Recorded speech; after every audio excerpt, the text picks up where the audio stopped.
Good evening and welcome to the Nevis Newscast for today, Tuesday, January 26th, 2016. I'm Bronte Swanston Hendrickson. Now for the news in detail. Premier the Honorable Vance Amory says, as someone interested in the welfare of people, he is encouraging all of the island's young people to seek employment wherever it is available so that they can look after themselves. The Premier says while there are complaints about unemployment, there are job opportunities at various locations around the island. The sad thing is I'm hearing that a number of our young people do not want to work in certain areas because of fear, and I feel that this thing has to come to an end. It makes no sense that the government goes to the marketplace, encourages an investor, whether it's domestic investor or foreign investor, to create employment for the benefit of the people of Nevis. And because this employment or this project is in St. James, somebody from St. Thomas's or from St. George or St. John's cannot go there. It makes no sense our encouraging development in an area, say like St. John's or the St. George's area. And when we indicate that there is employment in those areas, somebody from St. James or St. Thomas's or St. Paul said that they cannot find employment because they cannot go to the place where the work has been generated. Now this has to stop. The Premier made a call to those persons who are seeking employment. I want to appeal to our young people that they put aside these very debilitating behaviors, that the antisocial behavior, whether it's coming out of gang warfare or membership of gangs or whatever it is, or social groups, that we see this as destroying the fabric of our country. And my appeal is that wherever there is work, that our people go to find the work, because it is unfair to government to be challenged or to be criticized that there is no employment being created when the reason why some people do not work is because they don't want to work in a particular location. Premier Amory, who is also the Minister of Labour in the federal government, spoke to measures that have been taken to make persons aware of employment opportunities. What I've done as well is to advise the Department of Labour through the Permanent Secretary to promote more effectively the availability of jobs wherever they are. We have indicated to the employers, those who are creating the jobs, to place with the Department of Labour the job opportunities which exist. And I want to encourage those who are seeking employment to place their requests for jobs with the Labour Department so that we can link the need for a job with the availability of a job and get this unemployment thing under control. Now, we find the same thing in St. Kitts, and we need to bring an end to the syndrome of where there is water that people are still thirsty, that where there are jobs that people are still out of employment. That anomaly must cease. The Premier also gave advice to persons who are seeking employment in the public service. I ask anyone who wants to work with government that they make an application setting out their qualifications and the jobs they would like to have, so that when a job opportunity arises, we can then fit the best person for the job which is available. The economy and the development of the Federation's people, Premier Amory notes, depends on their ability to have employment so that they can be self-sufficient and independent. As the Gingerland Secondary School celebrated its 43rd anniversary, the institution hosted a series of activities last week. One of its major events was the school's annual career fair, which seeks to expose students to the various job opportunities that are available. The activity is coordinated by the Gingerland Secondary School's Guidance and Counseling Unit. You would get a chance to know what is there after Gingerland Secondary School or after sixth form. It is a day when you decide, well, I must be going around this particular part, so let me just visit the different carrier stations to see what is going on. About 90% of our presenters attended school here. They sat in the same blue and orange and red chairs. They sat under the same tree. They wrote exam in that room below, and now they are all professionals in their own right. You too would be a professional in the next couple of years. So I want you to take this morning exercise very, very seriously. Your job is to ask the presenters question, because by the time you leave, you should have a wealth of information on the different careers that are presented here. Guidance Counselor Shirley Wilkes. Some 25 careers were on display, and the students were encouraged to visit as many booths as possible. Children in second form to A1 to A2, this is an opportune time for you, because in May next term, you will be choosing your subjects for third form. And the subjects you choose, I hope, would be along the career path you would want to tread. Visit all the booths.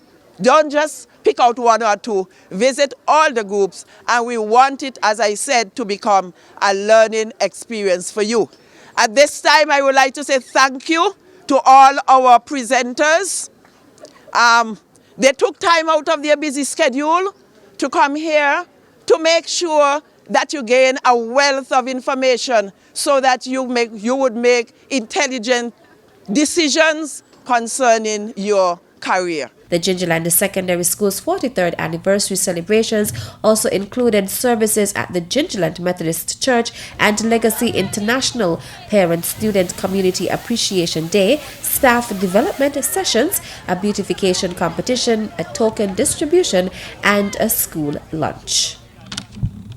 The official groundbreaking for the extension of the Department of Agriculture's Abattoir Division took place earlier today at the Abattoir grounds in Prospect Estate. Contractor for the project, Edmund Jeffers, gave the overview of the project. We'll see the extension of this structure, an addition 67 feet long by 64 feet at the widest point. This structure will be fitted with A, smokehouse, B, a smoke room, C, a production room, which is the largest room in the structure. And that largest room is 45 feet by 25 feet. And we'll also have a walk-in freezer, 12 feet by 25 feet, and a staff room, or rather a staff quarter. According to Jeffers, the construction will begin at the start of February and is expected to be completed in 28 weeks. Permanent Secretary in the Ministry of Agriculture, Eric Evelyn, noted that the abattoir has been contributing to the people of Nevis over the years. The abattoir has been providing some excellent quality products over the years. And we know that over the years, the number and the quality of products that are being produced here continue to improve and continue to increase. And so there is definitely need for expansion. Minister of Agriculture, the Honorable Alexis Jeffers, commended the staff for the continuous work. There will be jobs available here in this particular field for anyone who is interested in getting into meat production and meat processing as well, because even though Gary is good at what he does, he would also need some assistance as well to get his work done. We have a staff here, but I do believe that there'll be room for additional persons when this building is completed.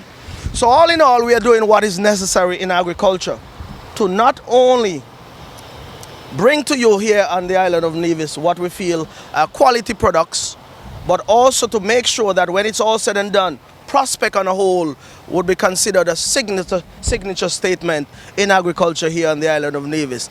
And I want to commend the Permanent Secretary, Mr. Eric Evelyn, and the entire staff. Meantime, manager of the abattoir, Garfield Griffin, spoke about the plans for the annual Agriculture Open Day. I initially said that the abattoir this year is going to focus on enhancing on the products that we already have. But I've been doing some thinking, and based on the fact that we breaking grounds to improve the processing facility, I think there will be one new product that we are planning to put on the market for open day.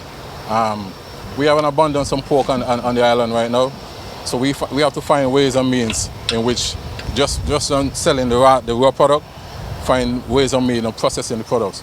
We already have 3 different pork sausages. I was just been thinking that something new we probably do this open day is some pork nuggets, pork breakfast patty. The Nevis Housing and Land Development Corporation will be undertaking the construction of the extension of the Abattoir Division. Director of Agriculture Keith Lee Amry was also present at the ceremony and delivered brief remarks. The vote of thanks was delivered by Livestock Extension Officer Rohan Claxton. The official groundbreaking ceremony was attended by representatives of the Department of Agriculture as well as the various hotels, restaurants and supermarkets around the island. Still to come. 622 patients. They were there lining up from around 2:30 this morning. The details after this break.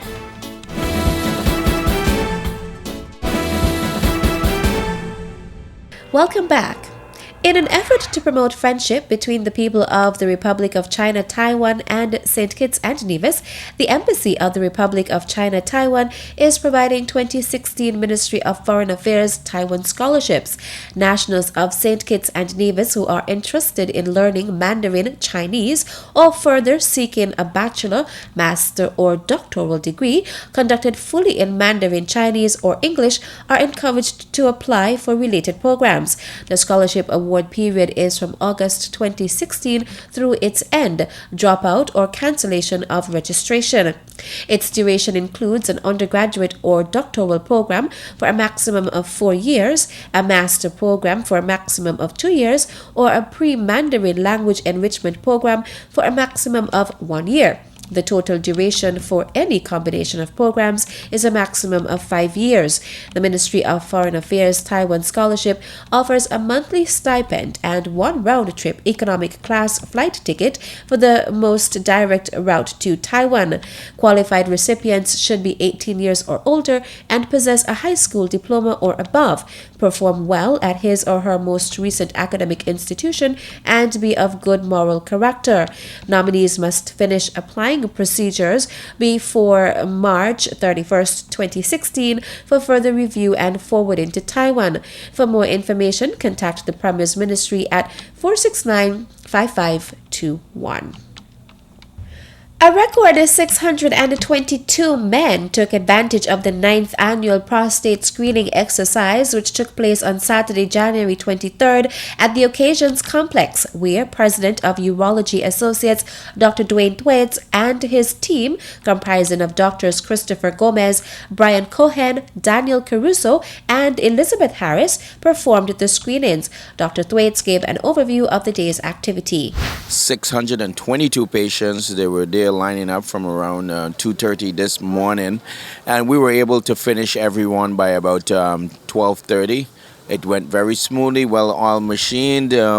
Thanks to my team and thanks to all the sponsors that are out there. We have some anonymous sponsors who have put a lot of time and effort into all of this. Nora Lescott and Andy Liebert for helping us out with getting most of the stuff together. I mean, and we have numerous amount of sponsors. The people of Nevis has been grateful also for our international sponsor, 21st Century.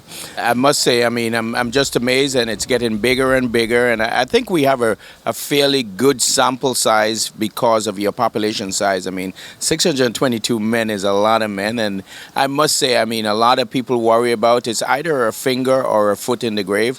And we need to be around for our kids. Dr. Harris is committed to continued sponsorship of the annual screening. The public of Nevis, the men of Nevis, are very blessed to have this team here to be able to provide this. And again, we are here for the long haul. This is our first time here in Nevis supporting, but we're definitely looking forward to the years ahead. Dr. Cohen spoke briefly about their findings.